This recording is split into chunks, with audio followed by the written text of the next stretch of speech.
quote unquote English. Aye, the nose. Yeah. And then in Scotland, My grandfather was an English Yorkshire lorry driver. yeah, it was very interesting. You know, for a California kid, I'm driving with this guy and I see all the smoke coming up from the fields and I panic because there's a fire. And I tried to tell him, look, fire, call up, you know, the departments. He says, oh no, we do that all the time. It's so damn green compared to Southern California that it was startling to me. That I understood. Try getting directions in Scotland. Now that's a different ball of wax. Yeah, they're just scary. It's almost like English, but like speeded up 2 or 3 times. You go there and can you say that again slowly? Well, it didn't matter. I was getting directions from Land's End back down south. And this young man told me full directions, very complete. And the only thing I understood was the way his arm was pointing. Fortunately, from the top of England going down, you don't have too many choices. So that worked pretty good. Scotland, excuse me. True story about Ireland. We were in Cork and wanted to get directions as to how to get across the river to a different address on the other side, and asked the fellow, and he told us, you can't get there from here. Well, what would you expect from people who drive on the wrong side of the road? That's right. He was wrong. We could get there, but I think the directions were so convoluted, he knew we'd never understand. I was wrong. That Easy Gift does not do PDFs. So I've just put another website in. yeah, I saw that. Yeah. PDF to GIF, was that? It's PDF to image. Ah. And you can do a PDF to BIMP, EPS, JPEG, PNG, PSD, SVG, Yeah. TIFF, and WebP. Good to know. Thank you so much.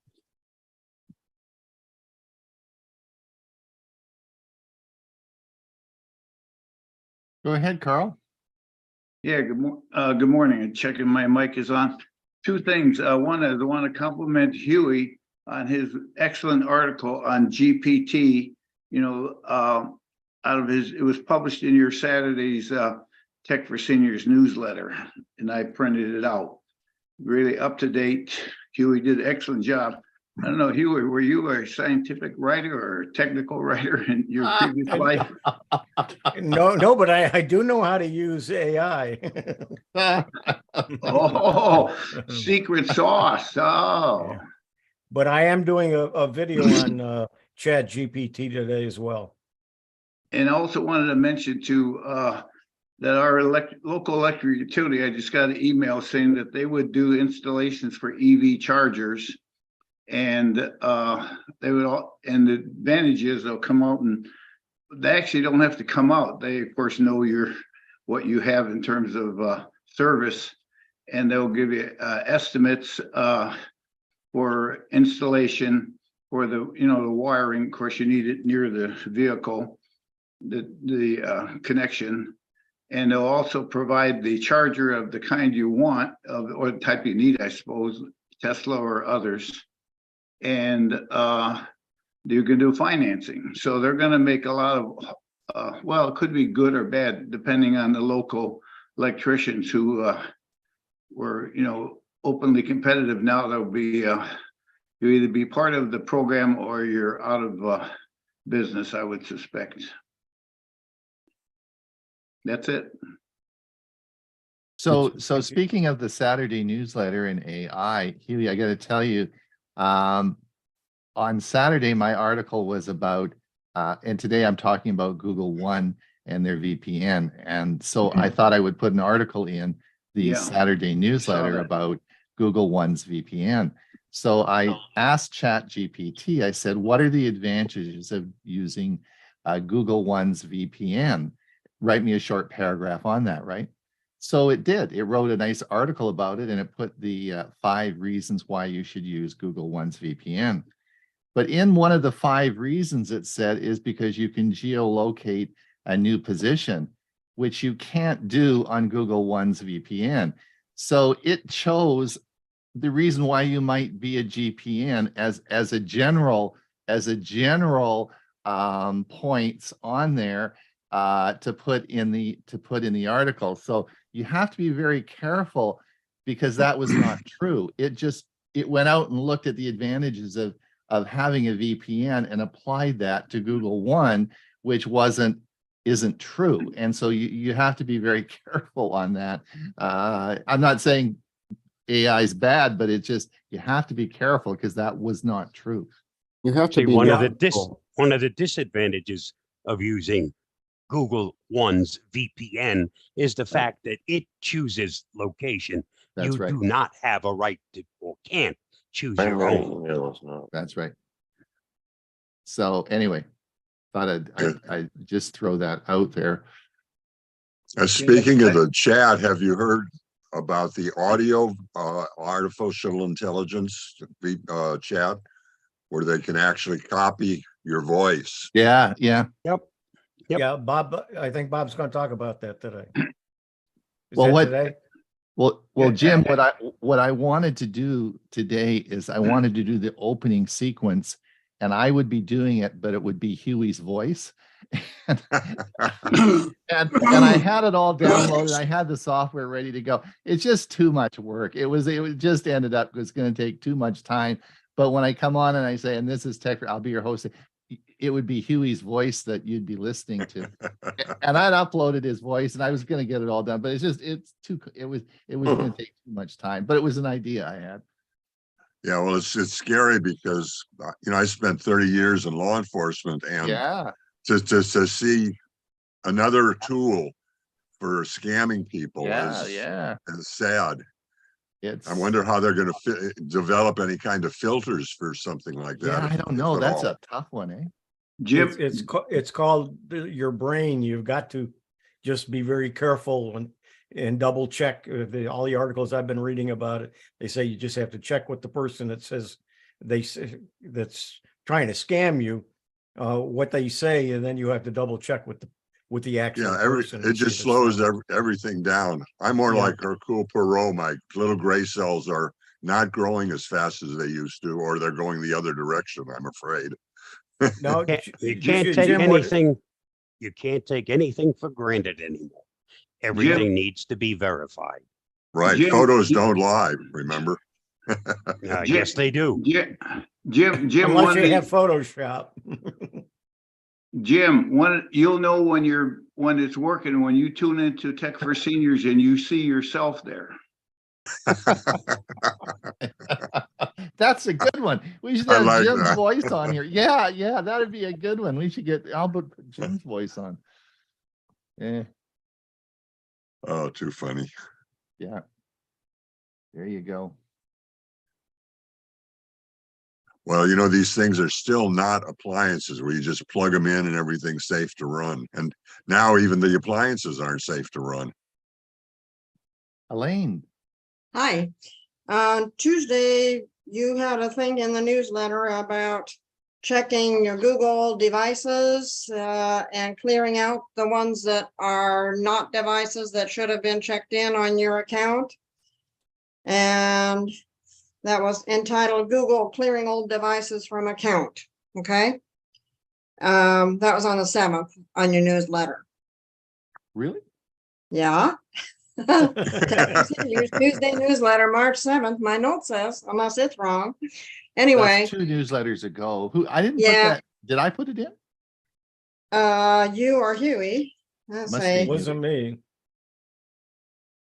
Anyway, I did it. I went to see which devices were plugged in, which devices had contacted us.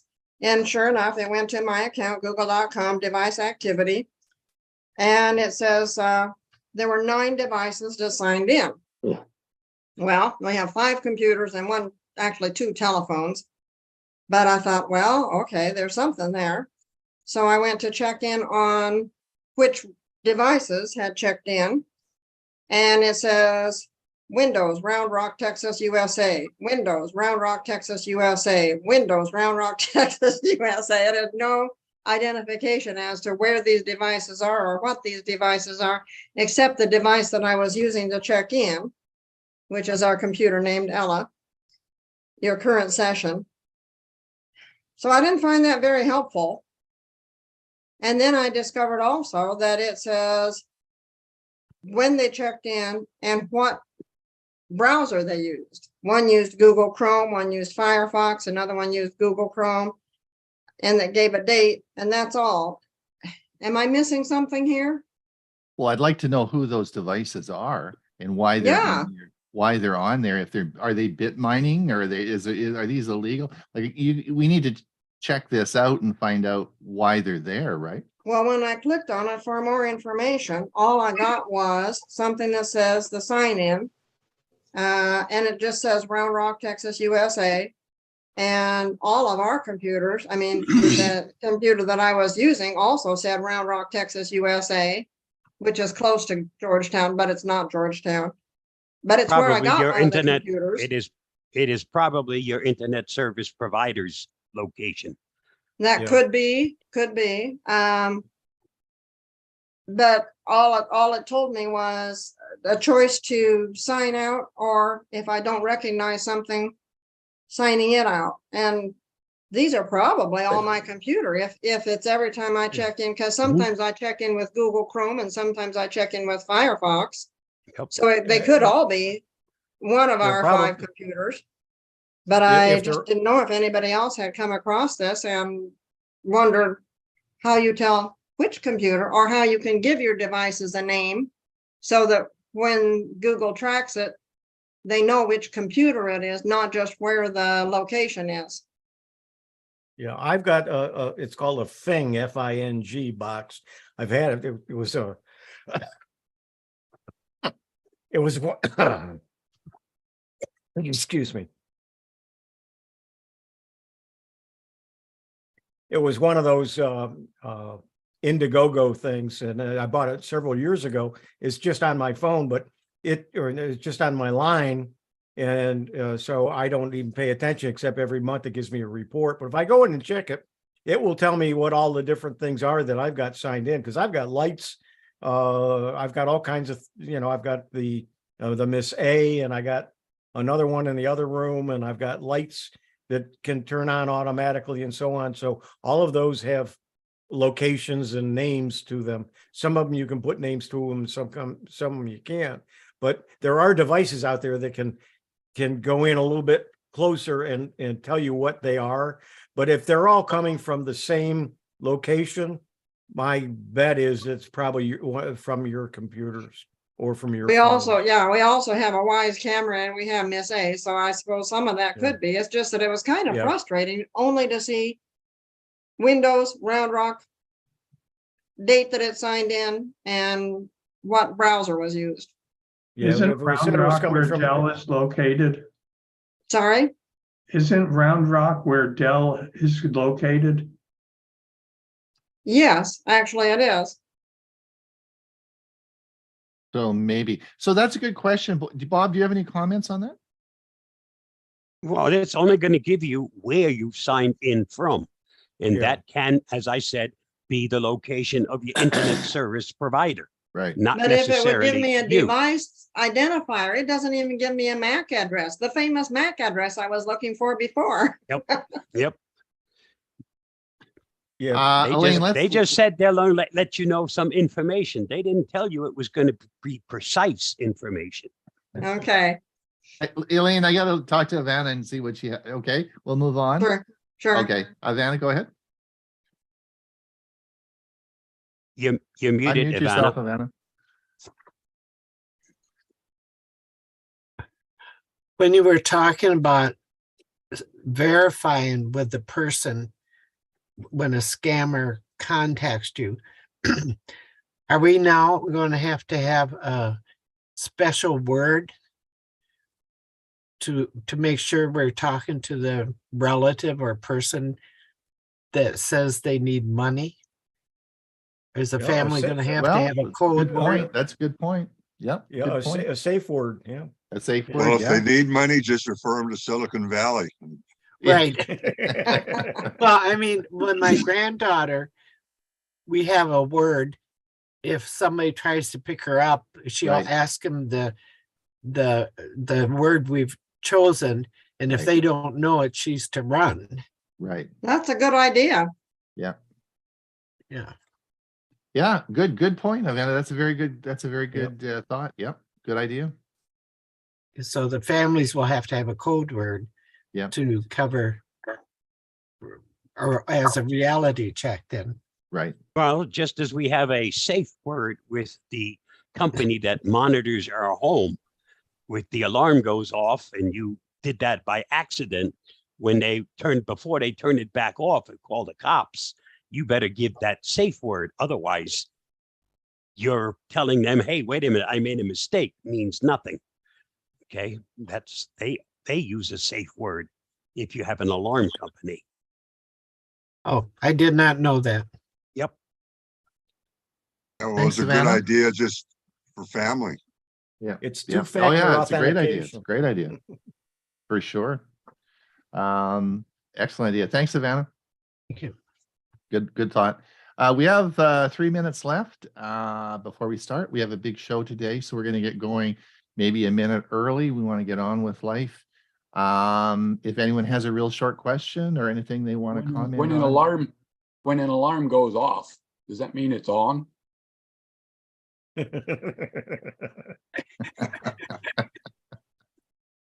Now, don't start confusing us before the show.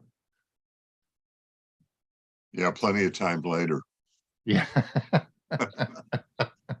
That's like if you turn the thermostat up, are you making it colder or warm or colder or Yeah. warmer? Right. Is it winter or summer? Indeed. You go through your list and you check them all off. Today's the first day of spring. Spring is Yeah, sprung it and the sure grass doesn't is look like it riz. here. No, it's a little chilly out here. Yep. Yeah, it's raining in California, in Southern California again. Oh no. Well, that's nothing Yep. new. No, By well, it chilly, I used to mean be. 60s. Well, I agree with you.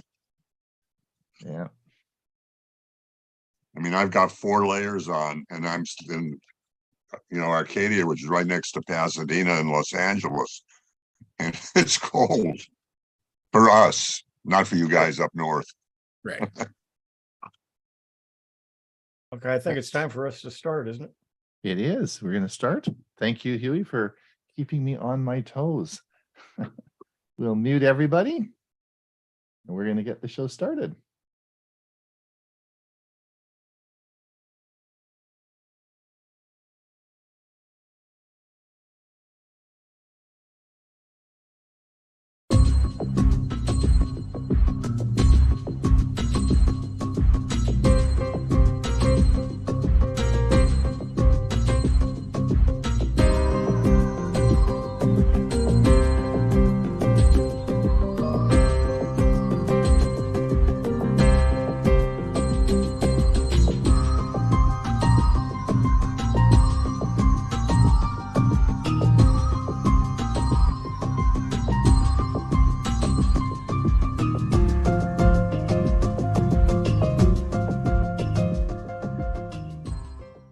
This is Tech for Senior. I'm Ron Brown, and I'll be your host today. It is March the 20th. It is episode 155, and we have a great show for you today. If you are in the audience, thank you for coming. If you're over on YouTube, thank you for watching. And if you're watching this as a YouTube short, just click that link and it'll take you right to the show. This is a 1-hour show, followed by a question and answer period, and then a premiere event in which we have 3 video selections for you. Today in our show, I'll be starting with this introduction, then Bob Gustisha will be giving our security news update. This will be followed by Bob talking about a Windows 11 security device warning. And then Ray Baxter is going to talk on playlists. Yes, YouTube playlists. We're going to learn all about that. Hewie is going to talk about the new ChatGPT 4. And then I'm going to talk about installing Google One on your phone. This is a free VPN from Google that you can install on your phone to keep you safe. I'll show you how to do that today. Following this, we'll be moving into our premiere event, and I'll be putting the link in the chat. But remember, all of you who subscribe to our Saturday newsletter, the link's in there and you'll be able to follow along. Dewey Cluse is going to talk about why USB-C isn't quite standard yet. Bill James is going to talk on Malwarebytes. And I'm going to talk about what is a progressive web app. All that today on our show. It's going to be a big one and you're going to enjoy it. So sit back and relax and let me introduce everybody that's participating in the show today. So welcome. Welcome to the show. And that, of course, is Greg. Did that answer your question? Very good. So that's of course, I want to thank Mike Ungerman for his help in helping me select my new car, which of course is a hybrid. We'll be talking more about that in this year as I make some videos on the selection process that I made. We have a big show for you today, but before we get there, I want to thank two people who generously donated last week to help us pay the bills. Thank you to Lowell Lee and Richard Clarkson. Thanks so much for your generous donation. I'll be putting a note in the chat if you want to. If you missed our January donation period, please contribute. For those of you who we were talking about our Saturday newsletter, of course, I put a YouTube video in a channel in that we feature every week. And this week we featured Geeks on Tour, which of course is no surprise. Everyone knows Jim and Chris. They're getting very close to 10,000 subscribers. If you are watching any of those videos, please subscribe. We want to get them over the 10,000. Let's introduce everybody quickly because we want to get on with the show. Hewie, what do we got going this week? We got something happening this week. We do, yes. On Thursday, we have Tech for Senior Live, and then right after that, about an hour after that, we have Learning Chromebooks. That's right. So if they, this is going to be, we have lots of fun stuff for Chromebooks this week. I have a couple of special things about the future of Chrome OS and some interesting stuff we're going to talk about. Hewie, how do they register? Go to www.techforsenior.com and all the information is there in the link, and they can go and register. And once they register, they're registered for every month. So it's only one registration.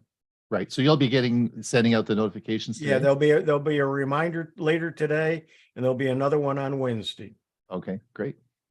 Bob, your AI talk I hear was really good on last week. Yeah, and I'll be doing more of those in the coming weeks. Excellent. But as you know, AI just keeps changing and changing. So you'll always be talking about it. Or it'll do the talking for me. Right. Yeah. Okay. Ray, everything going okay? Everything's doing well here, and let's get on with the show because I know you have a tight schedule. We got a tight schedule. Am I going to play your video or are you going to play your video? I'm going to do my own. You're going to do okay. That was with you for insurance purposes. Okay, no problem. No problem. Bill James. Yes. Doing good. All is good? Warming up here. Good. So the key is that you are on a Mac now. Yes. Right? And you're going to be doing some Mac tips next week. So all those people who wanted some Apple stuff, you ask and we produce, right, Bill? That's true. And I may But be a able to add caveat, some. remember, some I to am it. Yeah. And Hewie Jack- maybe is. I become a jack of all trades and a master of none. Okay, that's good. All right, well, let's get going with the show because we want to finish before noon hour. Or, well, hold on. That depends on what time zone you're in. Bob, take it away. You got it.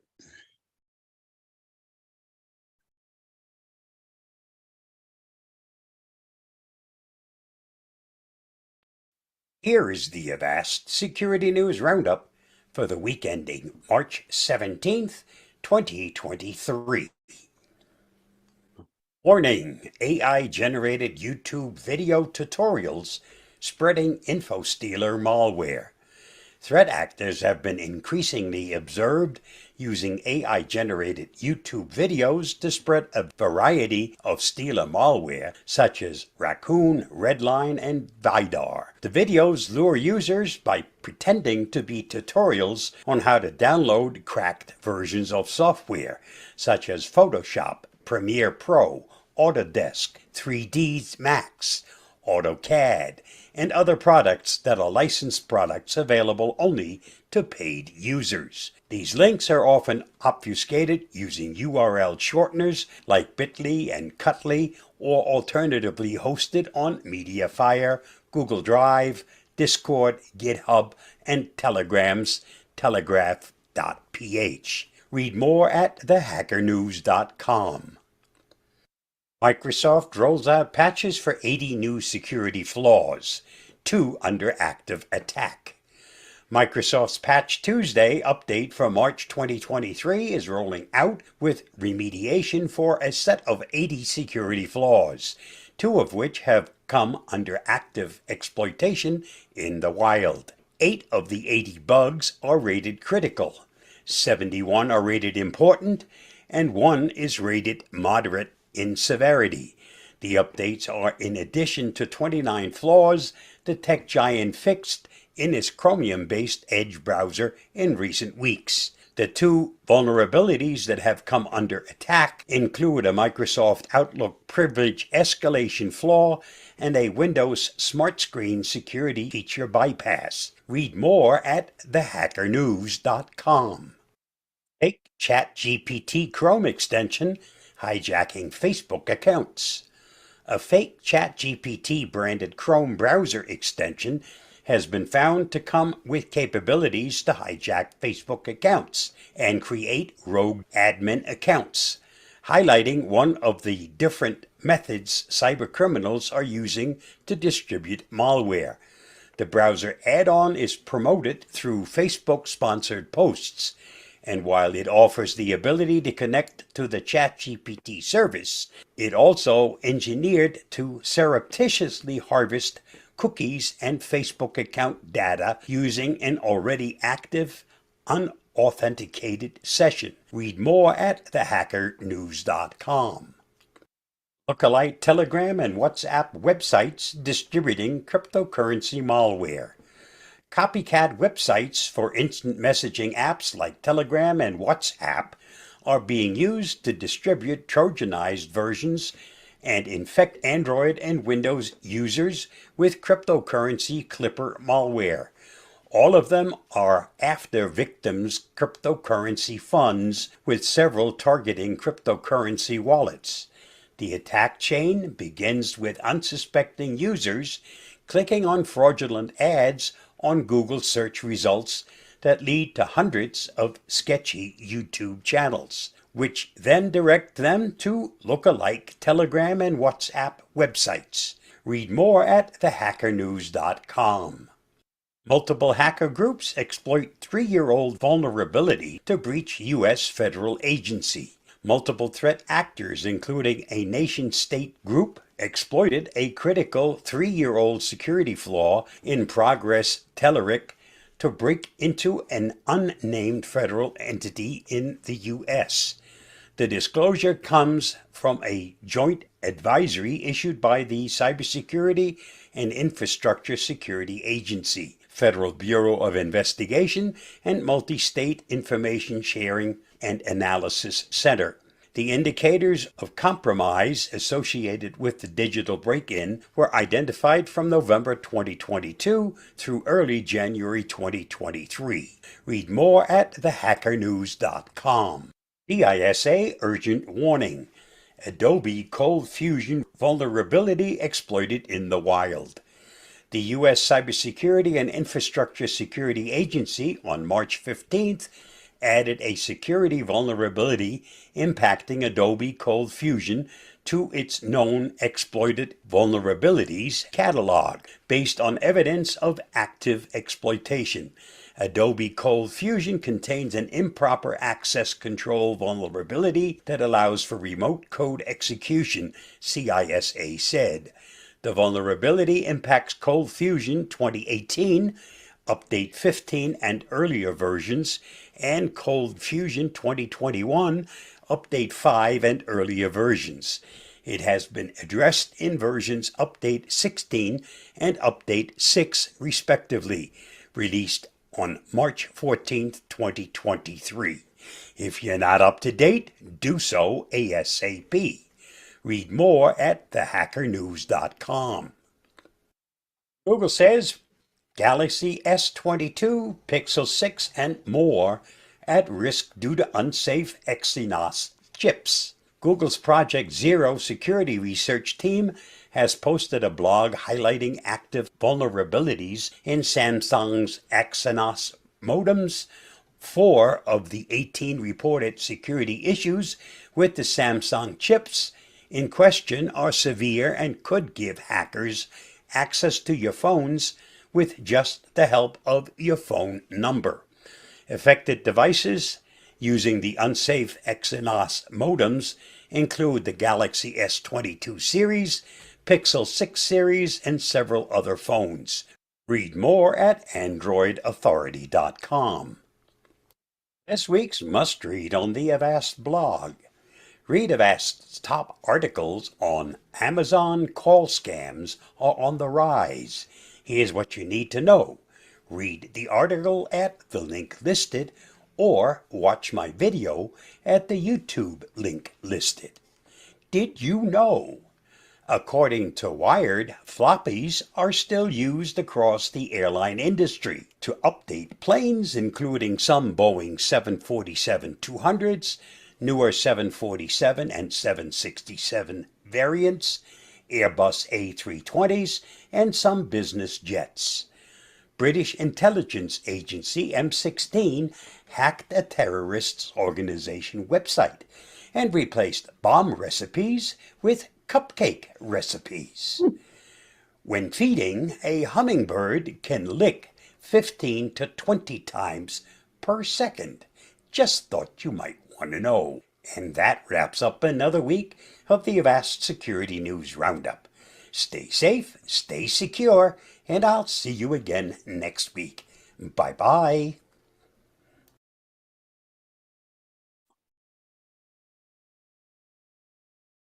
This morning, I noticed a security warning from Windows Security, and mainly my device security is in question. A little explanation. I've been a Microsoft insider for many years, and this particular computer started out as Windows 10, and I was a Windows insider on Windows 10.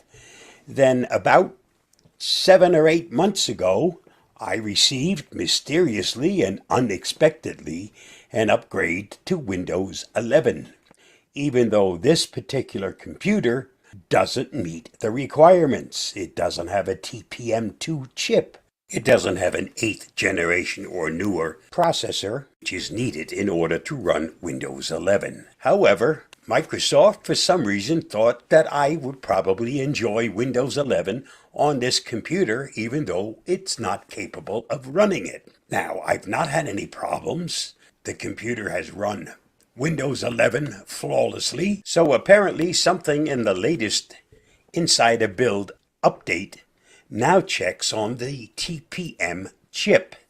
Because if we look at the settings themselves, and we look under Security Processor, it plainly states that this is a TPM 1.2. It needs to be TPM 2 chip, and it says it's not supported. There is no way for me to solve this problem unless I wanted to go install a TPM 2 chip, which I'm not going to be doing. So the only thing that I can do at this point is dismiss this warning. I'm aware of it. I don't know what else will happen. I don't know whether eventually I'll be forced to go back to Windows 10. At this moment, the only thing I'm going to do is, since I know what the problem is, I'll dismiss this. There'll be a warning and I'll have to say, yes, I agree. Okay, and that takes care of it. I no longer have a warning in Windows security that shows. So everything is protected. If you're running a Windows computer that doesn't support Windows 11, once you get to this stage, and I'm currently on Windows 11 22H2, build 23403.1001, you will get a warning to let you know your system is not supported. It's still running fine. It runs Windows 11 without a problem, except I don't have that protection enabled, and I never will have unless I physically install the TPM2 chip. That still leaves me with a processor that's not capable of running Windows 11 according to Microsoft. Stay safe, stay secure. I hope this answers your question if you're greeted with this same warning. Remember one thing, the TPM2 chip has just been announced as not being secure. So maybe I'm better off not having that chip. I don't know. We'll find out eventually. Thanks. Thanks, Bob. I guess, Ray, are you ready to roll? Let's see what happens. I need to be Oh, given. did I not make you co-host? Darn it. Anyway. You There you didn't go. me either. You don't like us anymore, Ron. I know. Sleep at this. Me neither. I'm checking. All right, well, it should work now. Let's see. Me neither.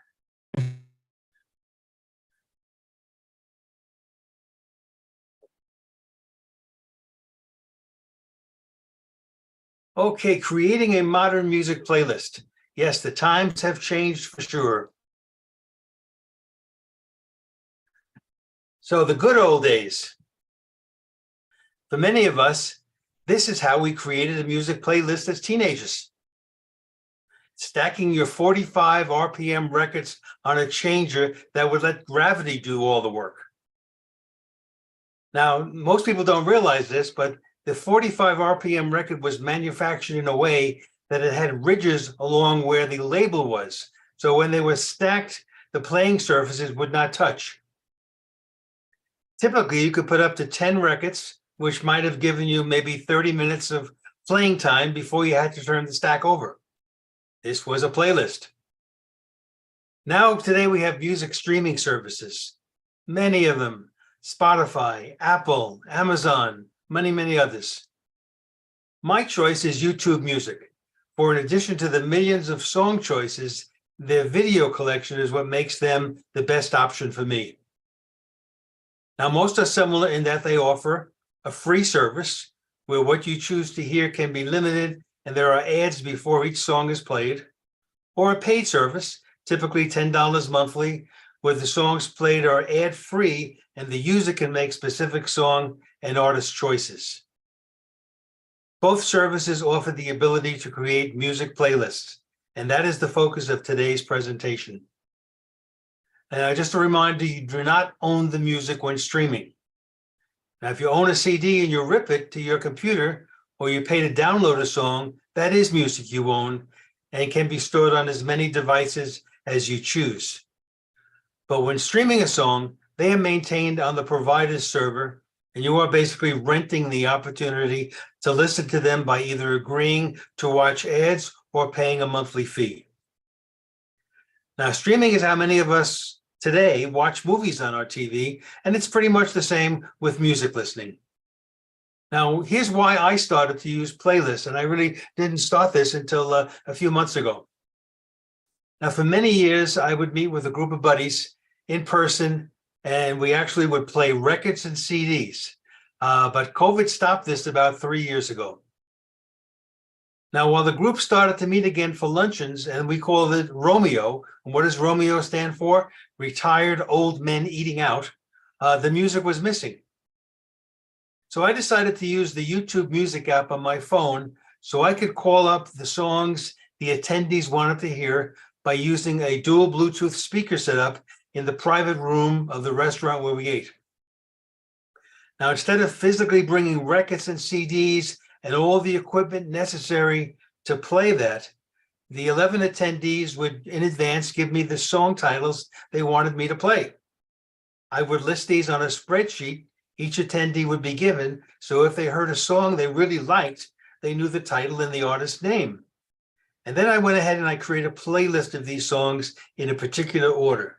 And when the first song ends, the second one begins automatically, and so on. So a typical meeting has 44 songs played, 11 members times 4 songs each. So this is an example of what the spreadsheet I would create would look like. Each individual's name and the song choices they wanted and the name of the artist who's singing them.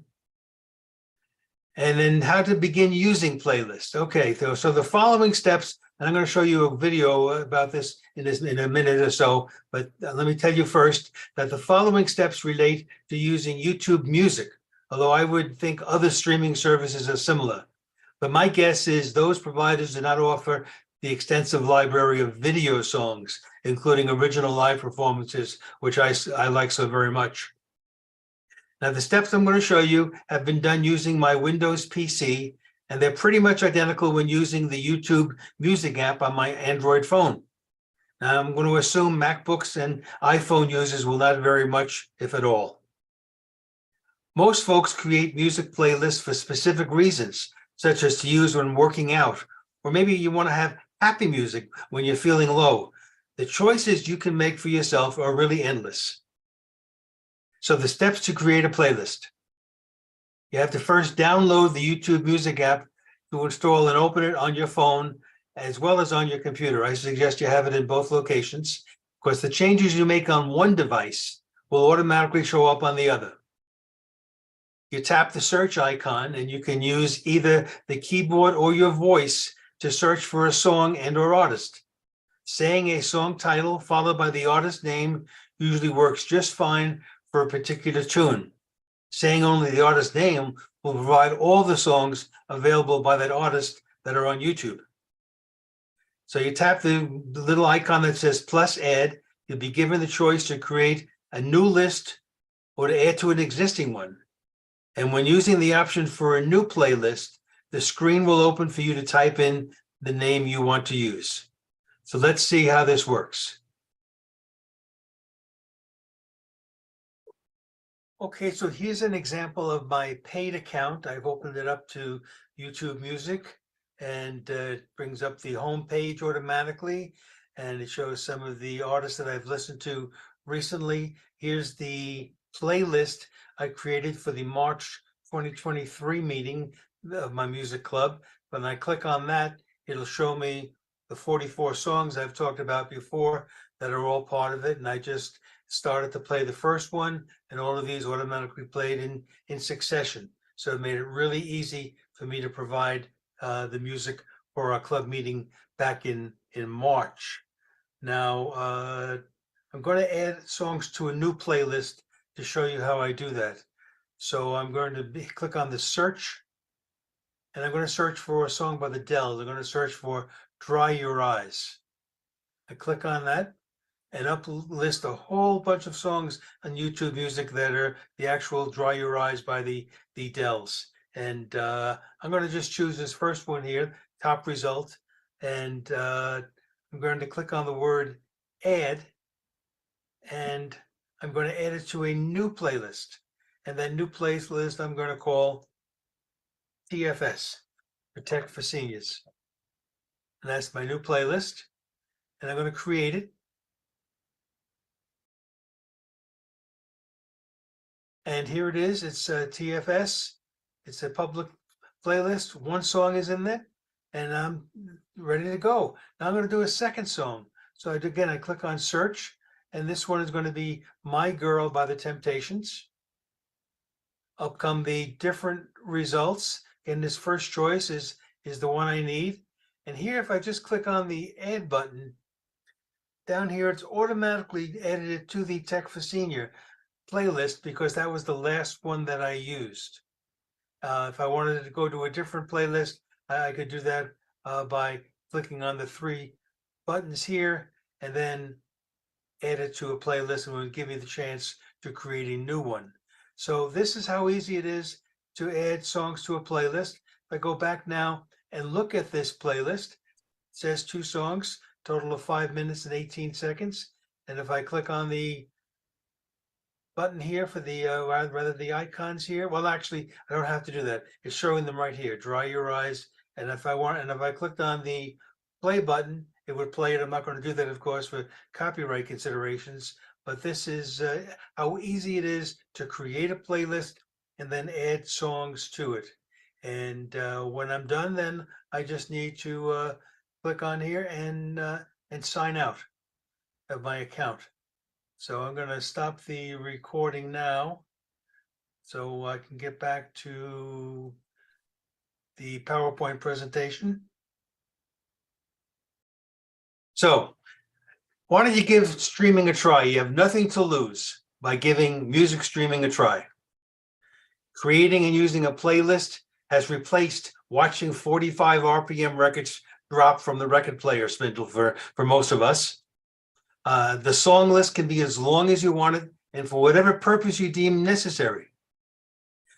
A song list can be shared with others by providing them with a link. That's why in my case, I made all of those public lists, and that way I can give a link to a friend and they can click on it and see all the songs and play them themselves.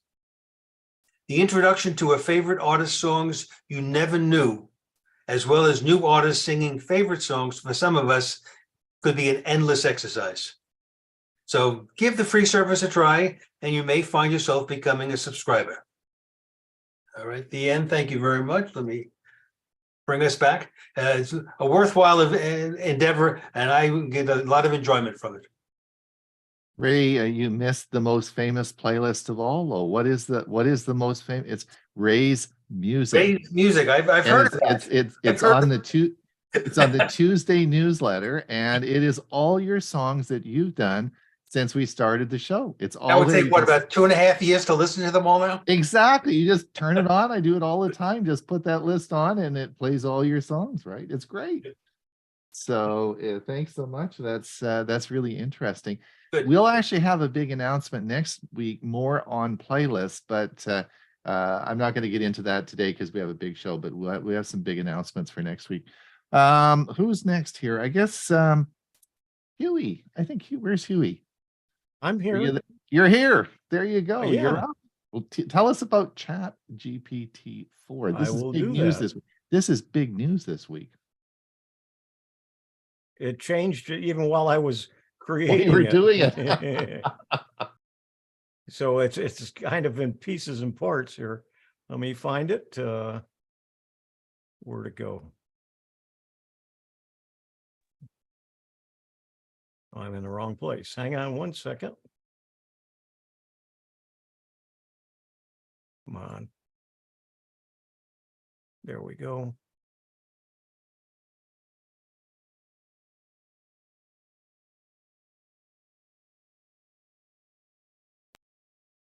Chat GPT in action. Examples of artificial intelligent chatbots and their applications. I'm Hewie Poplock. Here's our agenda for today. We're going to be talking about OpenAI and examples of this topic, a short video on ChatGPT, some examples, and then we'll close out with some opinions of mine. So let's go ahead.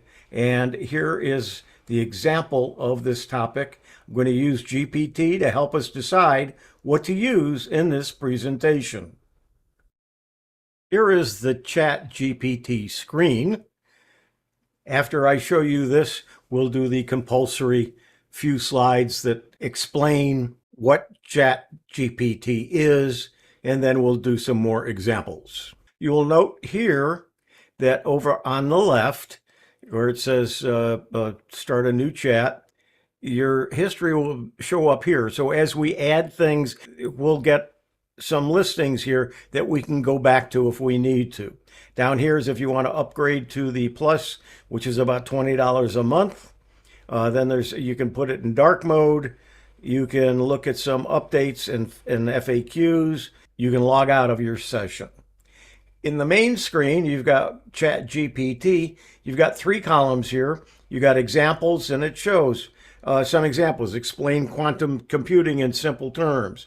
Got any creative ideas for a 10-year-old's birthday? We're going to do something similar to this in our examples. And then how do I make an HTTP request in JavaScript?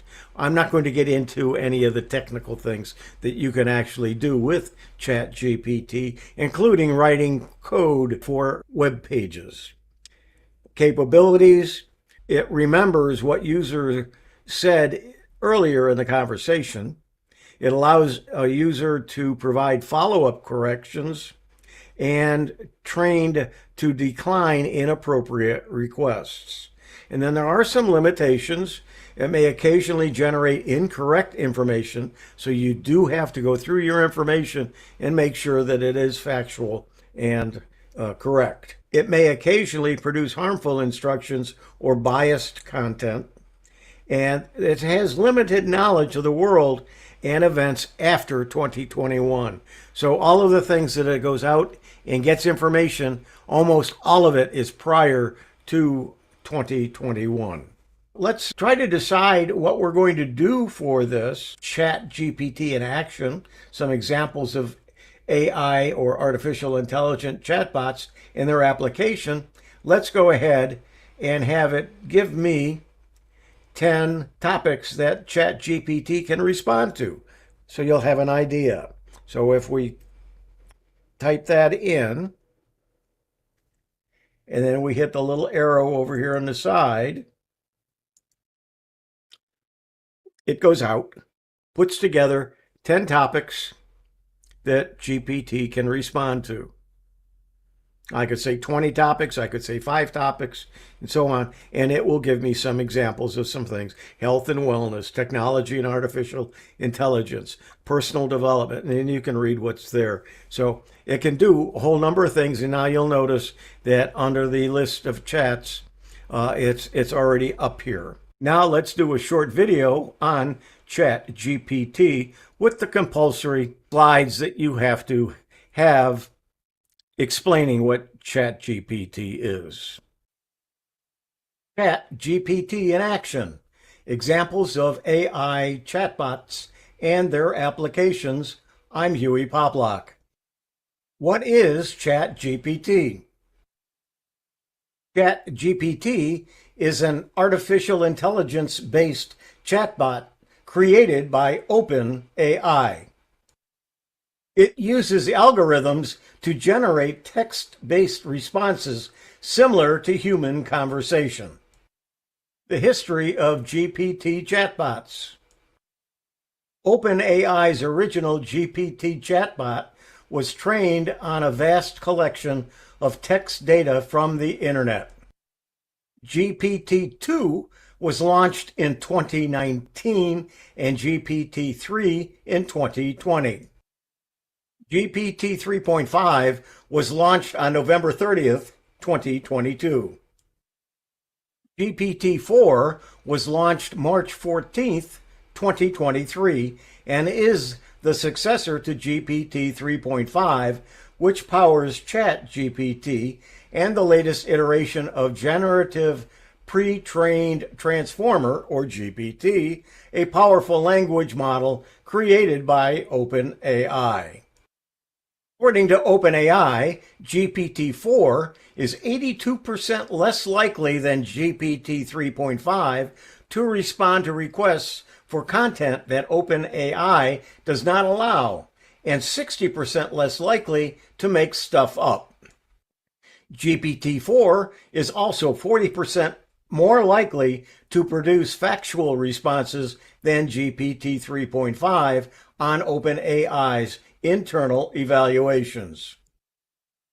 GPT-4 we'll focus on enhanced data management rather than an increase in parameters. While GPT-4 is more powerful than GPT-3, it does not offer the same scalability or flexibility. Depending upon the specific requirements of an organization, the best AI application should be chosen to achieve the best possible performance. How ChatGPT works. ChatGPT analyzes prompts or questions from users. It uses its training data to generate a response that resembles human-like text. ChatGPT aims to converse like a human would, but it's not perfect. ChatGPT versus DALL-E 2. OpenAI also created DALL-E 2, an AI image generator. While DALL-E 2 generates images, ChatGPT is solely text-based. ChatGPT is an advanced chatbot that uses the massive repository of text on the internet to attempt to converse like a human. To sum it up, GPT is a powerful tool that allows for more natural and engaging conversations. It has its limitations, but it is continuously improving. With its sophisticated algorithms and vast training data, ChatGPT is shaping the future of conversational artificial intelligence. Let's see it in action. Let's look at some examples of ChatGPT.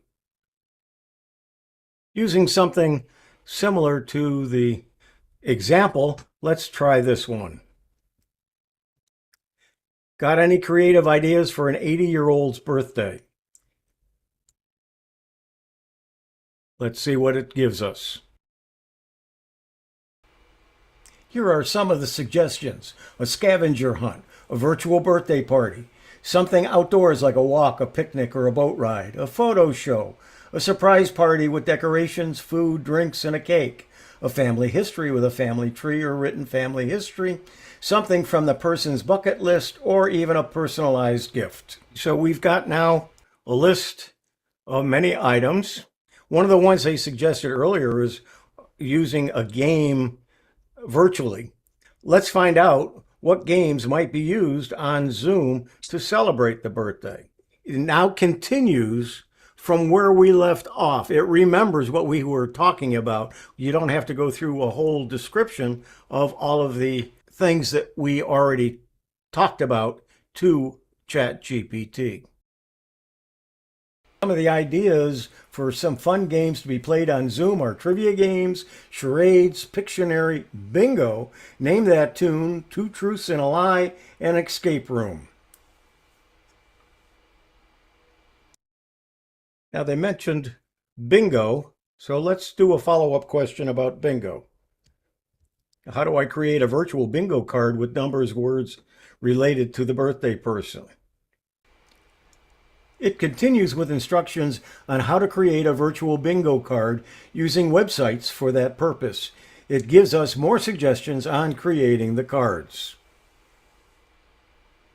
So we've mapped out what we want to do for the party. AI tidbits. Some additional information about AI and ChatGPT. Talk about AI is everywhere. I'm sure you've noticed AI is everywhere now. The news, Good Morning America, your local news, TikTok, and even Facebook Reels that your second cousin shares. Artificial intelligence is super interesting, but most people don't have the time to keep up with everything. GPT-4 was released just this past March 14th. If you're a ChatGPT Plus subscriber, you can access GPT-4 right now, but there is a charge for the Plus service. It is $20 a month. GPT-4 is OpenAI's most advanced system. This was absolutely the biggest news of the week. GPT-4 launched. The live stream where they demoed in real time was epic.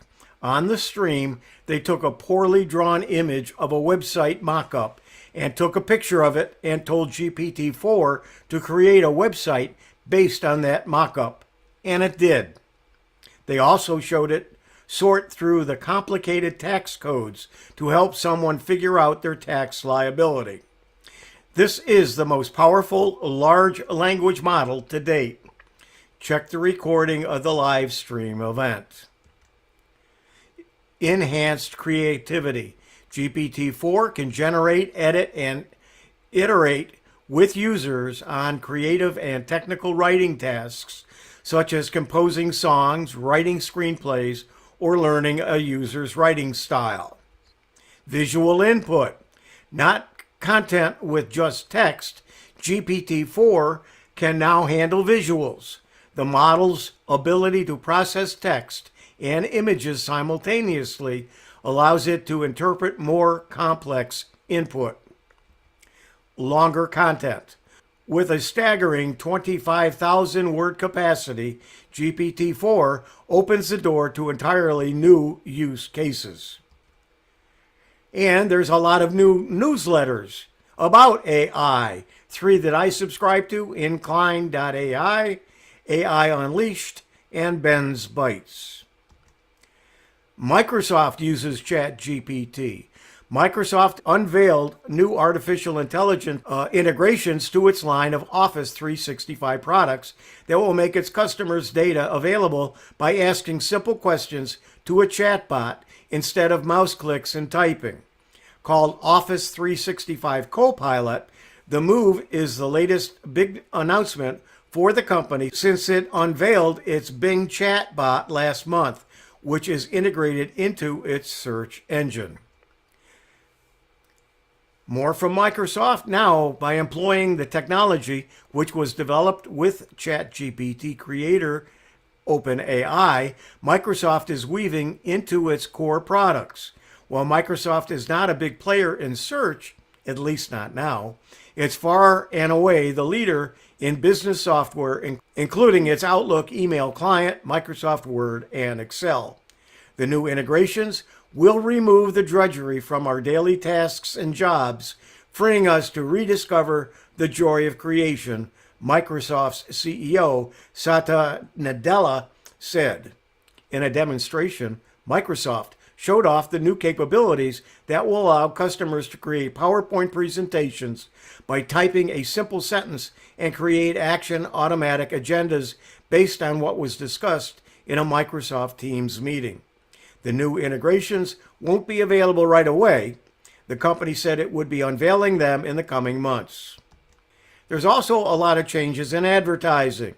There is now a version of ChatGPT version 4, especially for advertising and the marketing industry. AI ChatGPT is fast becoming the future of advertising. Advertisers have used AI ChatGPT to identify and segment audiences, create ad ideas, test ads, improve ad performance, and optimize spending, all automatically, over time, and real time on a large scale. Bing has incorporated ChatGPT-4 in its search engine. The only way that most of us will be using GPT-4 is through the Microsoft Bing search engine. There is so much going on in the industry. From one of my newsletters, Inclined AI, Monday through Friday, I get that newsletter. And in it are quick nuggets. Every day now, a list this size. Every day, new products from Inclined AI and links to them for us to try or take a look at. So far, I have tested and used several of the AI products. This is a list from my bookmarks of those that I have worked with. In closing, some comments by me, Hewie Poplock, on the future and using AI and ChatGPT. The fourth industrial revolution, or Industry 4.0, is upon us. and it's set to change the way we live and work in profound ways. At the heart of this transformation lies artificial intelligence, or AI, the technology that's driving innovation across industries and enabling us to do things we never thought possible.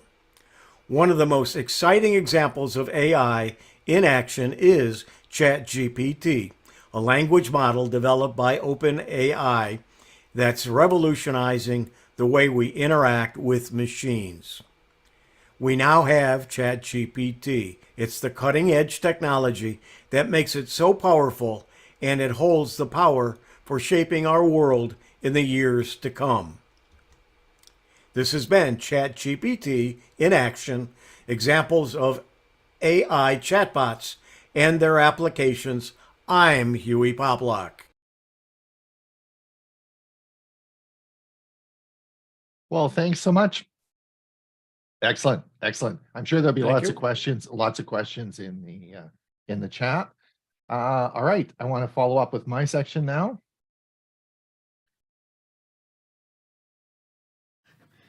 It's Ron Brown with Tech for Senior. In March of 2023, Google announced that anyone with a Google One subscription plan would have access to their VPN services on all devices. Today, I'm going to show you how to set that up on your mobile Android phone. In this tutorial, I'm going to show you how to install Google One VPN on your smartphone, and then I'm going to show you how to put it in quick settings on your phone so you'll be able to access it easily to turn it on and off. You'll want to stick around till the very end, and I'm going to discuss my feelings about Google One VPN and should you use it or not. So let's get on with this tutorial. All right, let's see how to install Google One on an Android phone. Before you, I have my Pixel 6 phone, and I'm going to install Google One, which will allow me to install the VPN. So let's see how it's done. So the first thing we're going to do is go to the Play Store, and I'm going to come over here and we're going to open up the Play Store, and then we're going to look for Google One. And here it tells us we have Google One VPN, and we're going to install actually the Google One app. Okay, so we're going to open this, and this tells us let's look for the VPN. So let's have a look at this. We're going to start the VPN. You'll see the VPN here. Now we've downloaded the app onto the phone. We're going to click this for the VPN to start. Now, what we can do is we can, of course, turn the VPN on by simply clicking this. And Google One wants to set up a VPN connection that allows you to monitor network traffic. Only accept it if you trust the source. We're going to say OK. And you'll see at the top it says VPN is connecting. And now it tells me the VPN is connected and my online activity is private.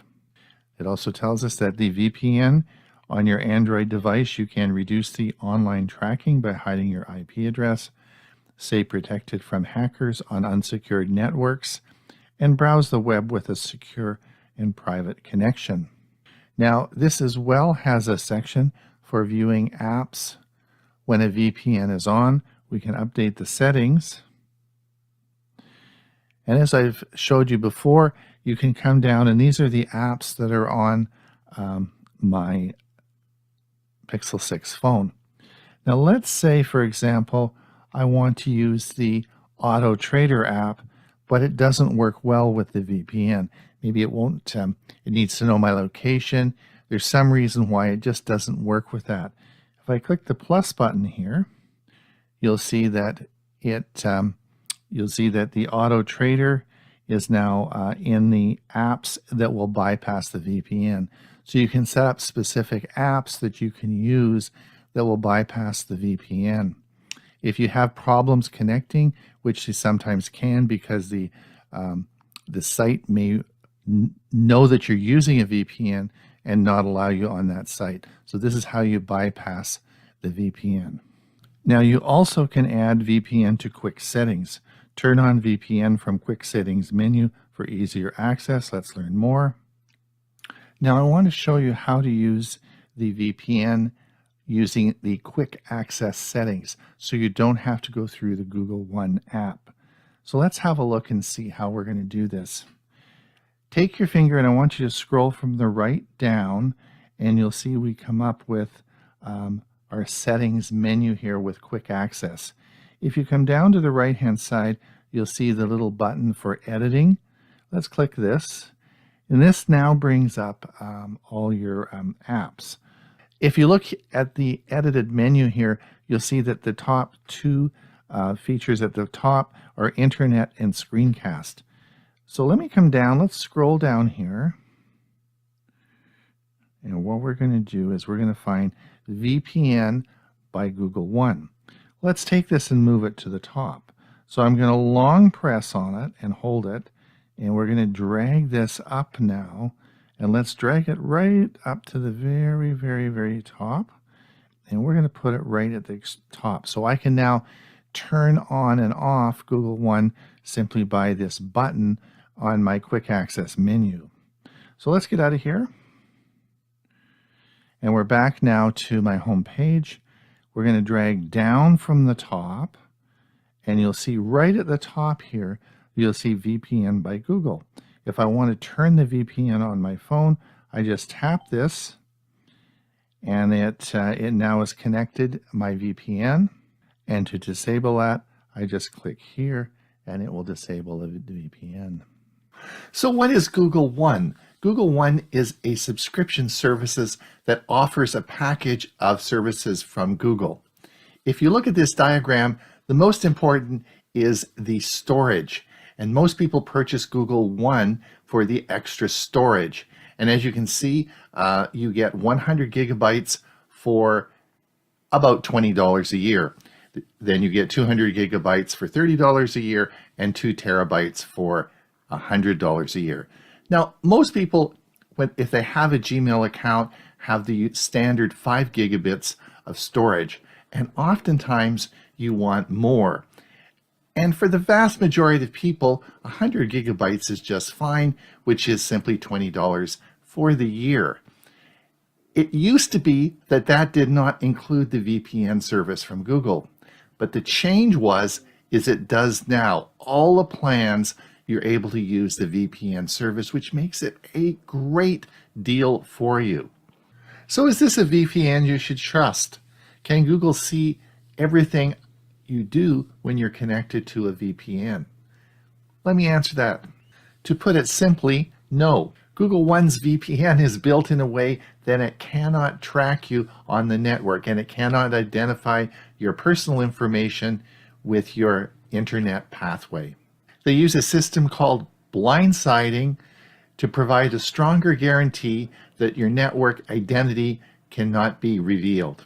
They do not log your IP address or network traffic. They have open source client libraries that are available for independent audit. And the independent audits are available for anyone to see. This is a very secure system. I think if you do require a VPN, I think this is a very good service for you and is available on all your devices with a Google One subscription. All right, so that's about Google VPNs. Ray, are you ready to roll? I just want to say goodbye to our YouTube viewers. If you are over on YouTube, thank you so much for coming. Don't forget our Thursday show this Thursday. Otherwise, we'll see you back here. We have room over in our Zoom meeting if you want to pop over and participate in the chat. It's been a great show today. Maybe you have some questions. Pop over, we'll let you in. But I'm going to stop the broadcast now for our YouTube.